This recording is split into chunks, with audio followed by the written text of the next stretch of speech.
Hello friends, मैं doctor Suchitra आपके सामने एक बार फिर से एंजाइटी पार्ट 2 अपने YouTube channel feelings and feelings में लेकर के आई हूँ और आपको ये जानकारी देना ज़रूरी समझती हूँ क्योंकि अभी के प्रेजेंट टाइम में हम जिस सिचुएशन को फेस कर रहे हैं वो कहीं ना कहीं इस लेवल पे एंजाइटी के लेवल को टच कर रहा है, क्योंकि इस समय हमारी सिचुएशन और एंजाइटी दोनों का रिलेशन बहुत तगड़ा हो गया है।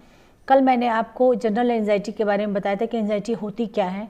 आज मैं आपको उसके टाइप्स ऑफ एंजाइटी, कितने प्रकार की एंजाइटी होती है, उसके बारे में बता रही हूँ। और सबसे पहली बात है कि सबसे पहले एंजाइटी जो होती है वो जनरल एंजाइटी होती है। जैसा कि मैंने आपको बताया था कि बच्चे पहली बार जब स्कूल जाते हैं तो वो झिझकते हैं, उनके अंदर एक झिझक होती है, एक बेचैनी महसूस करते हैं। तो वो फर्स्ट टाइम उनके जाने का होता है, इसलिए ऐसा होता है, उसे हम जनरल एंजाइटी में लेते हैं। लेकिन वो भी एक एंजाइटी का पार्ट है, एक टाइप ऑफ एंजाइटी है। सेकेंड वन है अनकंट्रोल्ड एंजाइटी। अनकंट्रोल्ड एंजाइटी क्या है कि अनियंत्रित, जिसे हम नियंत्रण में न ला पाएँ। अगर किसी चीज़ से, किसी व्यक्ति को, किसी बच्चे को बार बार हम देख रहे हैं कि उसके अंदर ये रिएक्शंस, ये चेंजेस आ रहे हैं, अगर किसी के आने से या किसी वस्तु को देखने से, किसी व्यक्ति के आने से वो कंट्रोल, आउट ऑफ कंट्रोल हो जा रहा है, तो this is the second kind of anxiety, जिसे कि हम अनकंट्रोल्ड एंजाइटी कहते हैं। और ये बहुत ही घातक होता है, कई बार बच्चे अपना ही नुकसान कर लेते हैं। और तीसरा जो है वो है सोशल लेवल एंजाइटी, जिसमें कि हम सबसे ज़्यादा इम्पॉर्टेंट है कि वो सोसाइटी लेवल पे उसे कुछ चीज़ें पसंद नहीं आती है बच्चे को, तो वो अपनी उस रिएक्शन को सोशल लेवल पे शो करने लगता है। तो इस चीज़ से सोशल इन्वायरमेंट में वो अपने आप को मैशअप नहीं कर पाता है और इससे वो प्रॉब्लम आती है, तो वो इसे हम सोशल एंजाइटी कहते हैं।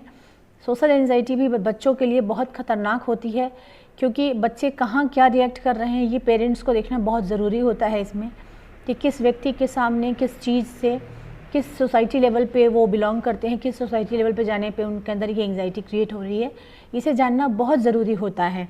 साथ ही साथ नंबर 4 पे है डर या phobia. This is the kind of anxiety. अगर हमारे अंदर किसी चीज़ को देख के डर लगता है, किसी व्यक्ति को देख के डर लगता है, किसी जगह जाने से डर लगता है, जैसे आग हो, पानी हो, इन सब चीज़ों को देख के डर लगता है, बच्चे अगर जाने से डर रहे हैं वहाँ पे और पेरेंट्स खेलने के लिए इंसिस्ट करते हैं, उस सिचुएशन में जो बच्चों के अंदर डर का क्रिएशन होता है, वो क्रिएशन भी एक काइंड ऑफ एंजाइटी है। तो डेफिनेटली हमें इसके लिए डॉक्टर से, काउंसलर से इस चीज़ को काउंसिल करना चाहिए और उनको बताना चाहिए कि आपके किस फेज़ पे इस एंजाइटी का लेवल चल रहा है, इसकी जानकारी आपको होनी चाहिए। साथ ही साथ है 5th नंबर पे पोस्ट ट्रॉमेटिक स्ट्रेस डिसऑर्डर।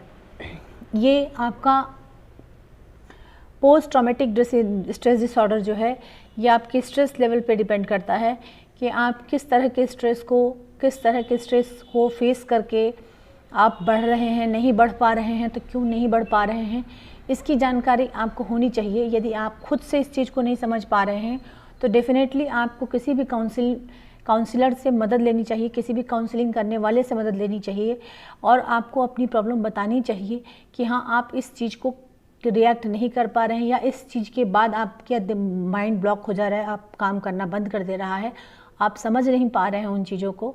तो ये काइंड ऑफ स्ट्रेस, एक काइंड ऑफ एंजाइटी है जो कि स्ट्रेस की वजह से क्रिएट होता है।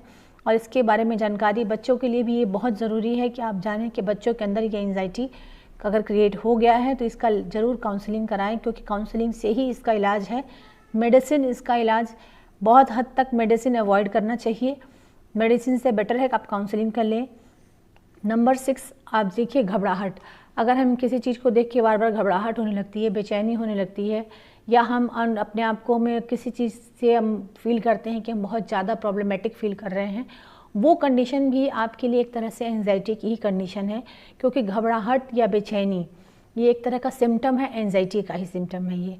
और अगर ये ज़्यादा बच्चे में जब देख पा रहे हैं या किसी भी मेंबर में अगर आप देख पा रहे हैं तो डेफिनेटली आप समझिए कि ये एंजाइटी लेवल का एक 6th फेज़ है, जो कि काइंड ऑफ एंजाइटी में आप देखें तो ये 6 नंबर पे आता है। लेकिन सबसे इम्पॉर्टेंट बात यह है कि दिस इज़ एंजाइटी, और ये इस चीज़ को दूर करने के लिए आपको ज़रूर काउंसलिंग करानी चाहिए, क्योंकि ये अगर आपके अंदर एक बार क्रिएट हो जाता है तो बाद में बहुत ही प्रॉब्लमेटिक होता है। और इसी के साथ हम आगे फिर अपनी आगे की जानकारियों को लेकर के मिलेंगे आपसे अपने इसी YouTube channel feelings and feelings पे। आपको ये अगर आपको टॉपिक अच्छा लगता है तो आप प्लीज़ इसे लाइक, कमेंट और सब्सक्राइब ज़रूर करें। मैं डॉक्टर सुचित्रा राय अभी इस समय के लिए आपसे विदा लेती हूँ। फिर हम मिलेंगे बहुत जल्दी एक नए टॉपिक के साथ और एक नए चर्चा और विषय के साथ, जो कि हमारे लिए फ्रूटफुल होगी। Thank you so much everyone.